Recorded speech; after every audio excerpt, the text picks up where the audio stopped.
What go down, man? It's your boy Dogsta the Problem. You about to watch the Docuview. Shout out to the homies over at Crowd Streaming, man. This a celebration of life. This a celebration of life. If you feeling good like me, look up to the sky and raise your motherfucking train. We're celebrating life right now, ain't worried about yesterday. The watch show my time where the motherfucking bottles at? Yeah, it's time to pull up. Nigga been at the bottom, I'm just trying to go up. Thankful to be breathing, starving artists, I'm just eating. Liquid courage and heart beating and believing before. What's up, man? We got Dogsta the Problem in the Docuview, man. We appreciate you coming through. You know what I'm saying? And, you know, I feel like we've done a few interviews with you, but I don't think we ever did a Docuview, bro. Nah, this is the first, man. I appreciate y'all having me slide through, man. Yeah, so, you know, we just want to start from the beginning since it's your first time doing a Docuview. You know, just let everybody know, you know, where you from and how you got into music, man. From the south side of Houston, Texas, man, South Vegas. Of course, when you hear that word South Vegas, your knowledgeable is that you know Scarface. So that's already an influence there. But just being a young kid, man, and just being around music, being around older people that always had music playing, being in the car, just hearing music all the time, it was just only right for me to be a part of it when I got older. First rap song I remember hearing is My Name is D-Nice. And I remember just rapping that song whenever I see the video rapping it. But it was like Snoop Dogg was that person that made me say I want to be a rapper when I, you know, got older. So just being a fan and loving it, man, I just had to be a part of it. Yeah, that's dope, man. Boy said my name is D-Nice, yeah. Take it, not the suckers. Yeah, so are you the only person in your family, like in your lineage, that got into music or what? Nah, I got a cousin, man. What's crazy is they do it seriously. I think I got a couple cousins. Locally, I have a cousin that's in the music. He buzzing out there. He actually on the album. But like, you know, growing up, just like when you was at school, you had the lunch table freestyles. Me and my cousins had, like, my kinfolk had a karaoke machine, so we was always rapping. But I think I was the one that was like, I gotta do this shit. So, I got another cousin locally. I got other cousins in other states that's doing music as well. So it's like it's your generation that's pushing it. Yeah. Okay. All right. So that's dope, man. So you know, D-Nice got you in. So when did you like first record yourself and keep the tape, not throw it away and keep the tape? You know what I'm saying? The first time, high school maybe. Like I've always written music. I remember like having my own computer with like the little BS microphone, stick microphone for the computers. Yeah. And I used to always record myself rapping, but the first time I actually like just made like a CD or a mixtape, it was maybe 11th grade, high school. Yeah. 10th or 11th grade. And what drove you to that? You just woke up one day and did it, or what was it something that just sparked it? Just having access to instrumentals. It was just like I had a microphone. Like I said, I did it for the longest, but I think it was man, that was probably junior, senior year. Like whenever 50 was popping. Because I remember rapping over like 50 Cent beats and like Black Album beats. So around that time, I think it was just I had a CD burner, I had access to get instrumentals, I had PC DJ, and it was just me trying to find a way to make like I needed I was about to say Apple, I'm thinking new age software. I needed the software that's gonna let me record, but it had to record whatever audio was playing through the whole computer system. It was just me figuring it out, but like I said, I always rapped. It was just, I guess I had the tools then to try to make it myself.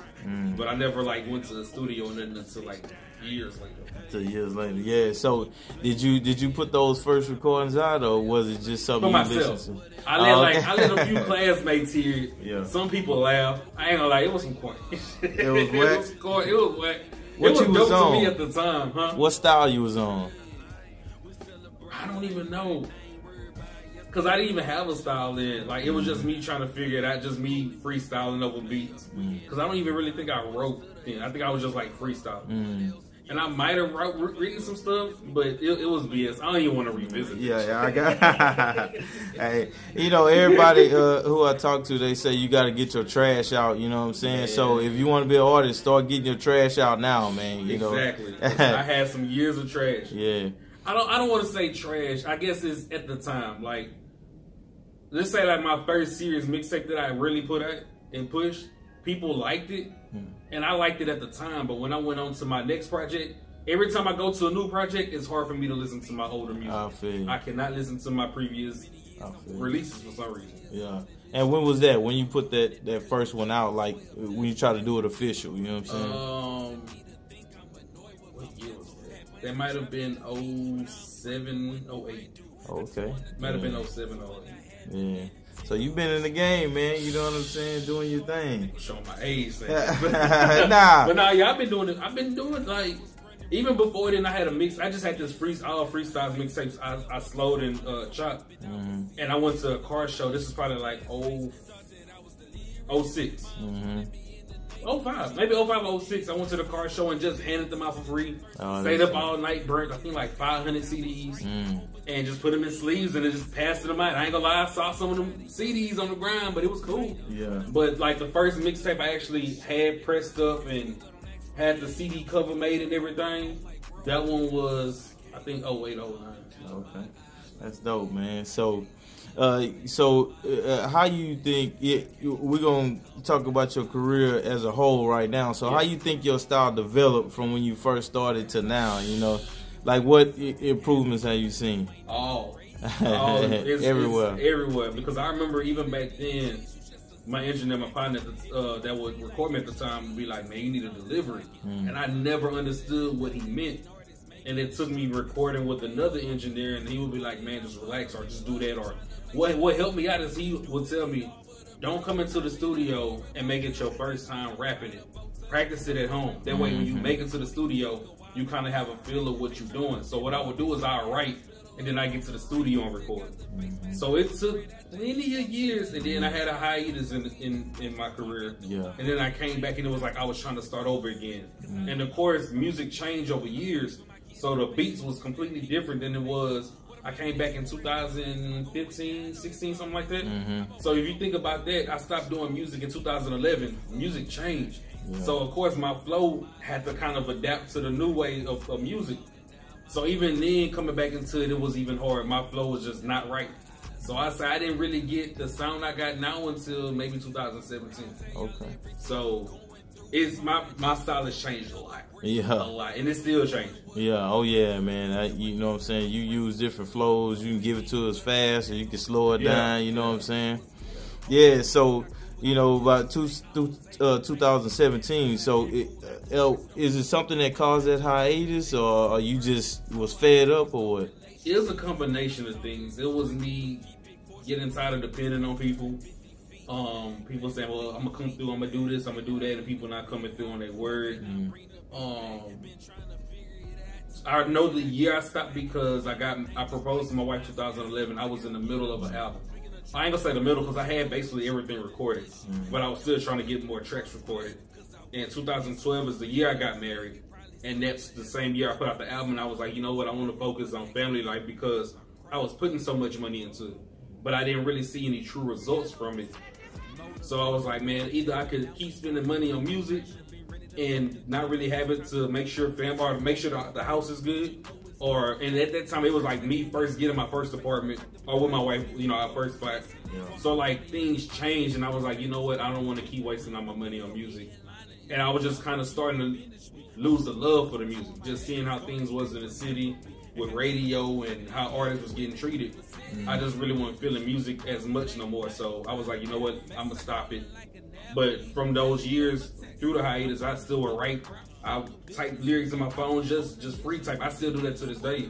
And my wife would always say, why don't you go back to music? And I'm like, if I ever get back into it, it's gonna be on my own time. I gotta buy them. I'm gonna buy all the equipment I need. I'm gonna learn it.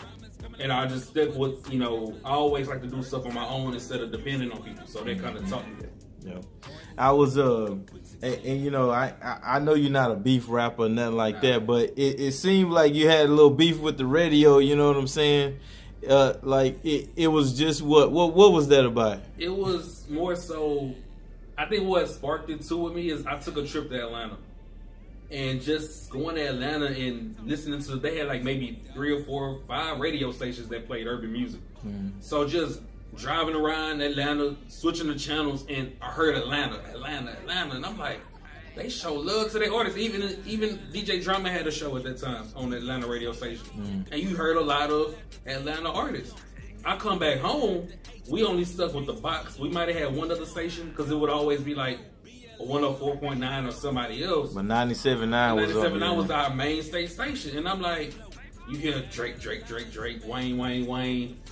You barely heard Houston artists. You might hear Still Tipping, but that was how many years old, you know? Yeah. It's like Houston radio didn't really show love to the artists unless it was their birthday or it was Screw birthday or like 713 or June 27. It's like you only heard Houston heavy at that time then, or Kurt Cobain was probably popping because he was like a big artist at the time. But it, like I guess what I'm trying to say, or even Louisiana. I remember taking trips to Louisiana and I heard a lot of Louisiana artists in Louisiana, but you come to Houston and you hear everybody else except for us. And it's like a recent song with Propane Zero and Sauce Walker that's been getting a lot of buzz off of Line Zero. When he say we show out of town people more love than our own, and that's the truth. Where it goes from radio to the listener. So a majority of your listeners listen to the radio, and it doesn't help when your radio don't support the local artist. So at that time, I'm like, I ain't feeling it. Yeah. So I mean, so it sounds like you don't think it changed too much. They were forced to change. Oh, okay. Not as much. They've gotten better, but once iHeartRadio put 93.7 in the city, they had no choice but to step up their game and show a little more love to the local. You can still see how they do artists. You know, you got to at least get a record deal first, or in certain things it seemed like they do are you got to. Well, they ain't did the car show in years, but their thing before was you play at the car show, you perform at the car show. And I'm assuming some of them artists did it for free, but we'll spin your music on the radio around the time of the car show. And then we ain't gonna have nothing to do with you no more after that. So, but now, yeah, they forced because they got iHeartRadio on their ass. They got no choice but to show more love to the city. Yeah, so I mean, I mean, the music wasn't trash. I would say that, and you know, I love Houston, man. You know, I would say that we was kind of stuck in the box for a little bit. Like, we were still riding the DJ Screw wave, but it seemed like we kind of broke apart from it now. Like, we have so many different styles, and, you know, we're evolving. And, you know, so I think we might be heading towards that road, you know. What you think? But you know, it's funny that you say that. And I hear you, and I agree with you on some of that, right? Yeah. So, it's crazy because people was like, man, Houston, or even like I would hear stories of DJs or radio personalities telling people, man, you got to stop making it sound like you rapping for Screw and this and that. But when you listen to radio around that time, you had A$AP Rocky sampling the Screw culture. Yeah. You had Drake sampling the Screw culture. 2 Chainz. I can keep going. But who did you hear on the radio? Them people I just named. Lil Wayne. Up in the studio, me and my drink. But when Houston artists do it, it's not cool. But when out-of-town artists do it, hey, we got to spin that. That's a new exclusive. We got it playing right now at 7 p.m. Why you would like it? That was the issue. Yeah. Everybody else could do us except for us, and it wasn't acceptable when we did us. Yeah. So. I bet it was a money thing, too, because, you know, those labels, they got, you know what I'm saying? So it's kind of like, all right, should we devote a lot of time to something that we're not getting paid from? I don't think it's right. Yeah. And I think it's all illegal. It's called payola or something Payola runs the industry right now. You can tell even with iHeart. You'll hear Khaled 4 songs on everybody, and iHeartRadio will play it 100 times a day because they getting paid to do it. They're not going to come out and say it. It's some kind of package deal they run, or promotion deal, but that's payola. We know what it is. I got you. So, but I'm over that. I've grew as an artist to where I don't let that bother me no more. Right. I can actually listen to Drake now with no issue. So, I mean, there's other platforms, you know what I'm saying, and you know, and we don't hate you. You know, you start putting your music on Audio Mac and you know, and other platforms. You know, you got music on Crowded Stream. You know what I'm saying? We appreciate that. Dope. But so you got back in the game 2017-18, and what'd you drop first? Well, actually, 2015. I think. 15, yeah. But I didn't really get my sound right until 2017. Right, yeah. So I did the first tape I did was it No One Is Listening? I saw that. I think I did something before that. It was a mixtape called Crap. I was in a padded room and I had escaped. It was the theme of Martin. What was it? Start from Scratch. That was the name of it. Because I was thinking about the episode of Martin where Sherman Hemsley was on there and he had to keep going, starting from scratch at the DPS office. Yeah. So that was my first mixtape. Me trying to figure out how to record myself and try to mix it, and I didn't know what the heck I was doing on mixing. But it was me breaking out and saying, if I'm gonna do this, I'm gonna do it on my own. Went from that to a mixtape called No One Is Listening. And I ended up saying, you know what, people would be like, you need to buy a cam, you need to not buy a cam. They would tell me, you need to go get video shot. Okay, let me go buy my own camera and shoot my own video. So that opened up that lane for me to say, let me learn this part of it. And the next mixtape after that was, I think the EP dropped after that. Because I ain't even really just promote No One Is Listening, because I ended up running into my kinfolk Shite, some beats he had, and that Shite made me do it, which was the EP. And that's when I started getting my sound back. It was me being comfortable on those beats, and that was like, okay, I think I'm back at it. But then I've gotten better even since then, you know what I'm saying? For sure, man. And you know, you dropped dope music, your latest project, T.B.D, you know what I'm saying? Where'd you come up with the name from, and how did you choreograph those songs like that or arrange them like that, you know what I'm saying, and pick the features? Tell us about the current project. So the current project, T.B.D, which dropped November 16th, I started recording that.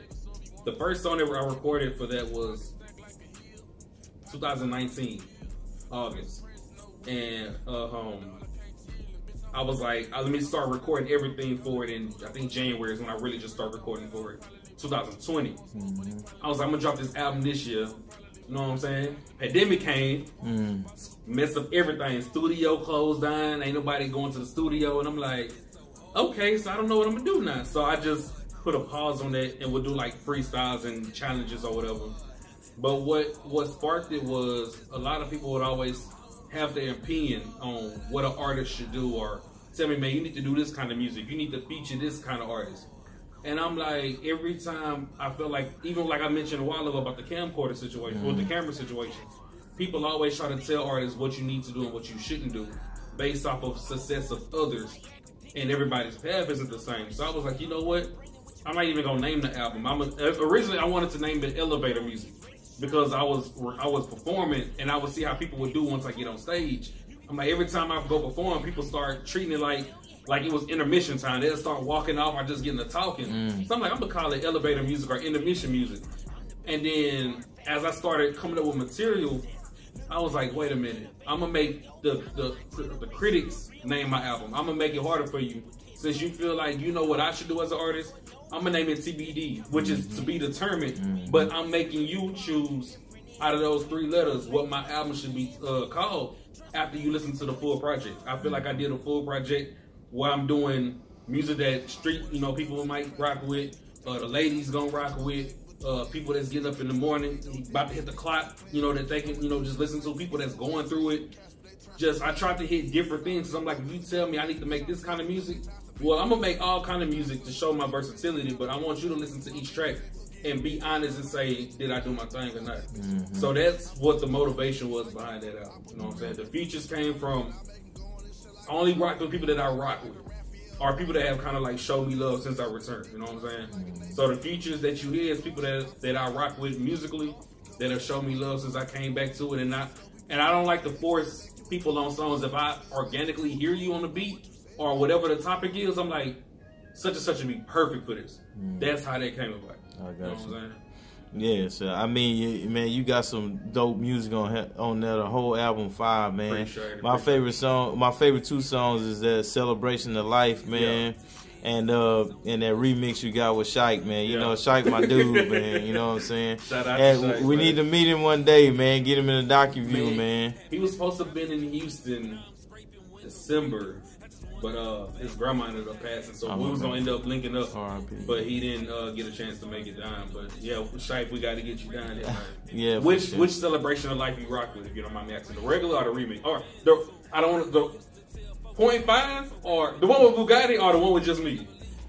I mean, I like the one with Bugatti. You know what I'm saying? And it ain't nothing against you. Know I love your music, but I just like hearing different people on the same song. Yeah. Like it's like they you looking at it from a different perspective. You know what I'm saying? That's what I like. Gotcha. You know, so and you know I like your original the song Showing Mine, but I like the one with Shot. You know what I'm saying? It ain't you spit either way. You know what I'm saying? Yeah. So. I like collabs though. That make me get out. I don't want to say out my element. That challenge me to do better because I'm like I don't know how they gonna come. Yeah. Because all of the times my verses is done before everybody else. Yeah. So I'm like I know how they gonna come on it. So let me try to do my thing. But I was asking because that version with Bugatti is actually the original version, which is why I called it 0.5 because it's like half of what the release version was, which Crowded Streaming got the exclusive version with Bugatti. Yeah, and so I was jamming it before you even dropped the whole project on Crowded, and Showing Mine, I was on that. You know what I'm saying? Before I even heard the remix. So yeah, I think Showing Mine in my top 10. You know what I'm saying? On my personal profile, man. You look at it, it's Showing Mine in my top 10. So I got you, Trillinger, and 33 Trap in my top 10. Hey, so I know this is my interview, but I gotta shout out Trillinger. I've seen dude perform last week for the first time. I've heard his music, some of his music, but seeing him and I even told my wife about it. Seeing him perform, it seems so natural to him. Like it ain't forced. Like just his vibe with the room, his performance, and I was like just watching and studying. Like, dude is comfortable. Like you can tell that this. I don't want to say this is for him. But like it's for him, you know what I'm saying? So shout out to Trillinger, man. Yeah, and I was gonna ask you next about the performances. You know what I mean? You know, you started with the Show and Prove Tuesdays. You used to rock out with us. Shout out to DJ Too Deep. You know what I mean? And you moved on to you doing the artist circuit now, and we got a show, man. My man Young Knight on March 13th. You know, we got Young Knight album listening party. You performing there, right? Yes, sir. I'll be in the building. So, do you go back and like watch the videos? Because we stream them. Do you go back and watch and try to critique? Look, all the time. What's crazy is I'll probably watch like the first couple of days. I'll watch them over and over, but then like I'll leave it alone until like somebody like it. So I'll go and repost it, or I'll share the video of the performance. And if I get a notification saying such and such liked it or commented, then I sit there and watch it like it was my first time watching it. So I'll go back and be like, I should have did this here, or next time. I try to study the crowd too when I'm performing and say, okay, I don't think this crowd likes this kind of song. So next time I show up, I'm going to do this song instead. So, but I do go back and watch the footage. I got you, man. And you prepare your own show mixes, or you just so so the DJ just press play, my own. And what's his name? D Banks was like, man, you do it like me. It's like you do the whole show. I was like, I make it easy for y'all because I kind of know how I want it to sound. Because if, just my opinion, if an artist come with 2 or 3 MP3s, it's like they waiting on the DJ to either play it next or like and I see artists just stand there and just be waiting, and I'm like, nah, let me do my own show mix. Let me add the sound effects, the booms and the let me add sound effects just to liven up my performance because it helps me perform better. So I can keep my performance going. There's no break. There's no true break in my performance unless I'm like, what up? Like hitting my ad libs and telling people, hey, this is such and such song. But I try to keep it going because I don't want it to die down and then the crowd loses that attention. You know what I'm saying? So I advise any artist, and I'll tell certain artists like, hey, get you a show mixer. Don't go sending them 2 or 3 MP3s. Do you a show mix.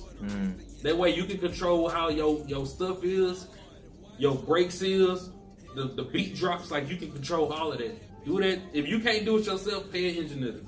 You know what I'm saying? And you know, and I've seen a lot of shows, you know, so far we've been working, we've been on the scene a couple years, and what I've seen, like, people to keep the crowd going is, like, don't perform the whole song. Like, you know your song, like, 5 minutes, you know what I'm saying? Just perform 1:30 and do, like, 3 or 4, you know, little pieces instead of, like, a whole, you know what I'm saying? And, you know, you got your mix set up like that, but, you know, other people who listening, if you want my advice, if you care, you know what I'm saying, I would recommend that. So you got T.B.D. out right now. So you just focusing on pushing and marketing T.B.D.? I believe in this project so much. To me, at this moment, it's my best work. So, like, I thought about releasing something else. And I'm like, nah, I believe in this so much. Like, even with so hard. Like, I already got the video written in my head. I already reached out to the videographer. Like, hey, I got this vision. And right now I'm trying to find locations for it. But I'm like, I want to keep pushing so hard because I believe in it so much. The same with T.B.D. I believe in it so much. I think I'll probably promote this project until the end of the year. Yeah, that's like, I'm gonna keep pushing it. The next single, people gonna rock with. Once they hear the video, once they see the video, people like it so far just hearing it. Yeah. But when I bring them visuals to life, I feel like that's gonna help me with the album. I just got to get better at promoting it and, you know, marketing it better. But other than that, I think when people hear it and see the vision, they're going to really rock with it stuff, and it's going to help me as an artist. So I really want to push this project for a good movie. I got you, man. We got our top 5 albums coming out tomorrow, and T.B.D. I think it was either 3 or 4 on there. So hey, I'll take either one. Yeah, you know what I'm saying? Man. You know, and we just got the audio right with it just a couple days ago, so you know, you're going to keep going up, man. Appreciate that. So, man, and this has nothing to do with music, but I wanted to ask you about the Val Squad, man. And you know what I'm saying? I got to shout out the Val Squad. Shout out like, to the fam, man. Yeah, man. So, before I get to the Val Squad, like, how has it been balancing family and the music? You know what I mean? Because you're back in the game now. I know you stopped before because of that. So, how has it been balancing that? I suck at multitasking. I tell people that all the time. It's been kind of difficult. It's been cool and difficult. So, like, when performing now, I leave when it's their bedtime, right? So I don't have to worry about, like, missing out on them and not being there to help them with, you know, homework or whatever it is. So I'm able to, like, get the music thing done afterwards on weekends. Mm-hmm. So it's cool. Like you mentioned, the Val Squad. And I don't really want to go too deep in it because I don't know what you're going to ask. But even when I was focusing on that, I wasn't able to focus on the music like I wanted to. Because I'm shooting the video or the footage, and I'm editing it, and then making sure everything is right so I can upload it. So it was like music was out the picture then, which is vice versa now, because now I'm focused on the music. I can't really focus on the Val Squad like I want to. You know what I'm saying? So yeah. I feel you. Now, I just want to say, I appreciate the fact that you including your family in, you know what I'm saying, in what you do. Yeah. And I just want to commend you for that, you know what I'm saying? And, you know, I like how you doing that, you know. Appreciate that, man. So, we gotta have that positivity shown more in the music industry, man. We see too many people dying in the negative sides of the music industry, but I feel like we don't see families. And some people try to keep their families out for safety. Yeah. And I'm pretty sure if I was a bigger artist, you probably wouldn't see them as much, but it's just how I've been since they've been born. I've been a proud father. You know what I'm saying? It's every moment I get it, whether I'm just sitting with them and we listening to Can't Stand the Rain by New Edition, and I just shoot that with my phone, and every chance I get that, you know, we just chilling and being goofy, I show it to the world, you know, whoever want to see it. So I just been a proud father, and I really take pride in being a family man, because I didn't really have that growing up. So it's just being able to showcase that and letting people know, like, hey, it's cool to show your kids. It's cool to, you know, have fun with your kids. I just try to do it as much as I can to let people know, in case. And I hate to go off topic, but I just always look at it like, every time somebody gets gunned down or something, I'm not wishing that on me. I don't want that to happen. Of course not. But every time we see that, the news always show some kind of negative image. And when rappers pass away, you know, you don't see them, you don't see the human side of them where they are a family person. It's always them with the guns and the chains and everything else and smoking. But you don't see those family images like, hey, that man was somebody's child or somebody's father. Like, so I hope, in case anything happened to me, like, I don't really take bad pictures like that anyway, but I want that to be shown so the world can remember these artists are humans, you know what I'm saying? It's not just, you know, for our entertainment, they're actually humans that have families, just to kind of remind people of that. So I tell people, hey, slow down on all, you want to post your guns and all that, let people know what you got before they enter your home, that's cool, that's you. But, you know, show your family, or show more positive images, that way we're not always depicted in a negative way when something do happen. I got you, man. So, you know, I got a couple more questions, you know, before I let you go, man. Now, you know, I know you've been in the game for a minute. You started, you know what I'm saying, with CDs, and now you're on the streaming sites. You got your views, you know, a couple 100,000 views and all of that. Like, what's success to you? You know what I mean? What does that look like to you? Snoop Dogg say.